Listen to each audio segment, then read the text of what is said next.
بسم اللہ الرحمن الرحیم۔ السلام علیکم۔ آج میں آپ کی خدمت میں ماہ رجب المرجب کے چاند کا ایک ایسا عمل شیئر کروں گی، ایسے کلمات شیئر کروں گی جن کے پڑھتے ہی انشاءاللہ بفضل خدا رب کریم آپ کی قسمت اور مقدر کے بند تالوں کو ضرور کھولے گا۔ میری پیاری بہنوں اور میرے پیارے بھائیوں، ماہ رجب المرجب کا مہینہ بڑا ہی بابرکت مہینہ ہے، اور اس مہینے کو اللہ رب العزت نے حرمت والے مہینوں میں شمار کیا ہے، اور یہ بڑا ہی بابرکت مہینہ ہے۔ قرآن پاک میں اللہ رب العزت کا ارشاد ہے، جس روز سے اللہ نے زمین و آسمان کو پیدا کیا، اسی روز سے اللہ کے یہاں کتاب میں سال بھر کے 12 مہینے ہیں، جن میں سے 4 مہینے حرمت والے بزرگی والے مہینے ہیں۔ رجب، ذی القعد، ذی الحج اور محرم الحرام اللہ رب العزت کے نزدیک حرمت والے مہینے ہیں۔ اور رب کریم قرآن پاک میں ارشاد فرما رہا ہے، سورہ توبہ میں یہ ارشاد ہے۔ حضرت اکرمہ رضی اللہ تعالی عنہ نے حضرت ابن عباس سے روایت کی ہے، آقا علیہ الصلوۃ والسلام نے ارشاد فرمایا، رجب اللہ کا مہینہ ہے، شعبان میرا مہینہ ہے، اور رمضان میری امت کا مہینہ ہے۔ اور یہ آقا علیہ الصلوۃ والسلام کا فرمان عالی شان ہے۔ جو لوگ رجب میں اللہ رب العزت کا ذکر کر کے بیج بوئیں گے، وہ شعبان میں اس بیج کو، اس فصل کو پروان چڑھائیں گے، اور رمضان کا مہینہ جب آئے گا تو وہ یہ فصل پک کر تیار ہوگی اور وہ کاٹ کر کھائیں گے۔ یعنی ان 3 مہینوں کی مثال کچھ اس طرح سے ہے کہ ایک مہینے میں ہم نے بیج بویا، دوسرے مہینے میں وہ درخت جو ہے وہ پروان چڑھا اور اس کا پھل پک گیا۔ اور رمضان کا جو مہینہ ہے اسے تشبیہ دی گئی ہے کہ اس مہینے میں مومن اپنی محنت کا پھل کاٹ کر کھاتے ہیں۔ تو میری پیاری بہنوں اور میرے پیارے بھائیوں،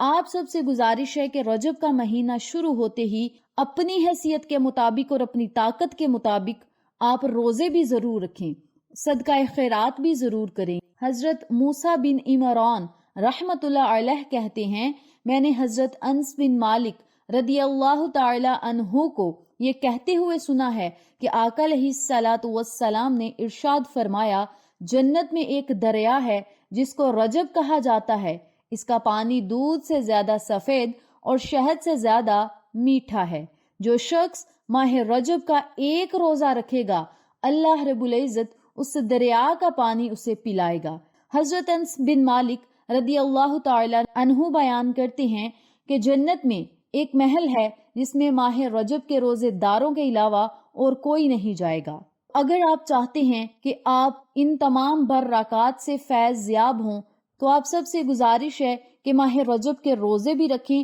ماہ رجب کا چاند دیکھنے کا اہتمام کریں، کیونکہ ہمارے آقا علیہ الصلوۃ والسلام جب اس سلامی مہینے کا چاند نظر آتا تو چاند دیکھنے کا اہتمام کرتے، دعائیں مانگتے، اللہ کو مناتے اور اپنی حاجات کو پورا کرواتے۔ حضرت ابو ہریرہ رضی اللہ تعالی عنہ سے مروی ہے، آقا علیہ الصلوۃ والسلام نے ارشاد فرمایا، جس نے ماہ رجب کے 3 دنوں میں یعنی جمعرات، جمعہ اور ہفتہ کے دن روزے رکھے تو اللہ رب العزت اس کے لیے 900 برس کی عبادت کا ثواب لکھ دیتا ہے۔ تو میری پیاری بہنوں اور میرے پیارے بھائیوں، ماہ رجب کے مہینے کی بڑی فضیلت ہے، بڑی برکات ہیں، اور اس میں ذکر کرنے کی بھی بڑی فضیلت ہے اور روزے رکھنے کی بھی بڑی فضیلت ہے۔ تو آپ سب سے گزارش ہے کہ اس بابرکت مہینے کا ادب و احترام کرتے ہوئے ماہ رجب کا جب چاند نظر آئے تو جو میں آپ کو تسبیحات بتاؤں گی، دعائیں بتاؤں گی، ان دعاؤں کو آپ ضرور پڑھ لیں، اور ماہ رجب کے مہینے میں روزے بھی رکھیں، کیونکہ روزے رکھنے سے اللہ رب العزت جنت میں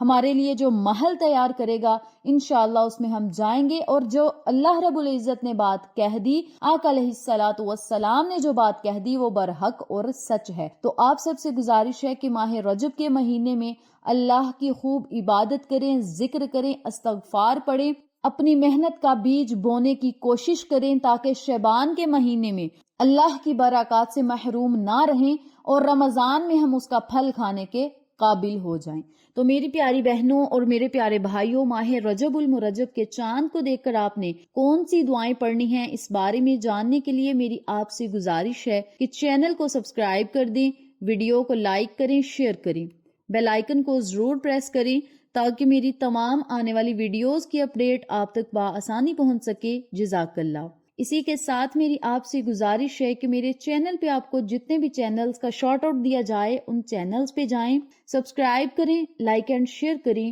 ہمیں سپورٹ کریں۔ آپ لوگوں کی سپورٹ ہماری کامیابی کا ذریعہ بنے گی۔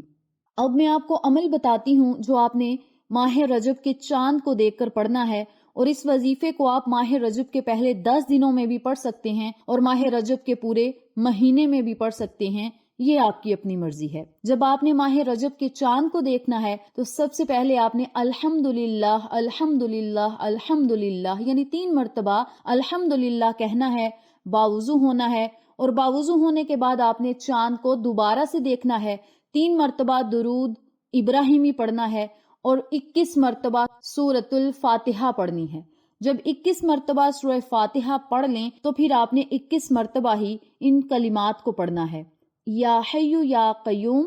ایاک نعبد و ایاک نستعین برحمتک استغیث۔ یا حی یا قیوم ایاک نعبد و ایاک نستعین برحمتک استغیث۔ ان کلمات کو بھی آپ نے 21 مرتبہ پڑھنا ہے۔ اگر آپ ان کلمات کو 100 مرتبہ پڑھیں تو سونے پہ سہاگا ہے، اور اگر 313 مرتبہ پڑھ لیں تو آپ کے منہ سے نکلی ہوئی ہر بات ضرور پوری ہوگی، پریشانیاں ختم ہوں گی، اللہ کریم آپ کو نیکی کے کام کرنے کی توفیق عطا کرے گا، اور آپ رب کریم کے بڑے ہی معزز بندے بن جائیں گے، کیونکہ جب ماہ رجب کا مہینہ شروع ہو رہا ہے تو آپ رب کریم سے اللہ کی رحمتوں کا سوال کر رہے ہیں، رب کریم کی تعریف کر کے اللہ سے برکات اور رحمتیں اور برکتیں سمیٹنے کے لیے دعائیں کر رہے ہیں، پریشانیوں سے نجات کے لیے دعائیں کر رہے ہیں، رزق اور دولت کو وسیع و کشادہ کرنے کے لیے دعائیں کر رہے ہیں، تو میرا رب آپ کی ضرور سنے گا۔ آپ رب کریم سے جو مانگیں گے، جس بھی حاجت کے لیے، خواہش کے لیے، مقصد کے لیے، رب کریم آپ کی دعاؤں کو ضرور سنے گا۔ تو میری پیاری بہنوں اور میرے پیارے بھائیوں، اس عمل کو، اس وظیفے کو ماہ رجب کے چاند کو دیکھ کر ضرور پڑھیں۔ اس کے علاوہ یکم رجب کے دن بھی پڑھ لیں، یا 10 رجب تک، یا رجب کے پورے مہینے میں جب آپ کا دل چاہے ان کلمات کو پڑھ کے مالک حقیقی سے رجوع کریں اور اپنی تقدیر اور نصیب کے بند تالوں کو کھلتا ہوا خود اپنی آنکھوں سے دیکھیں۔ انشاءاللہ پھر کسی نئے وظیفے یا اچھی معلومات کے ساتھ آپ کی خدمت میں حاضر ہوں گے۔ تب تک کے لیے اجازت دیں۔ السلام علیکم ورحمۃ اللہ وبرکاتہ۔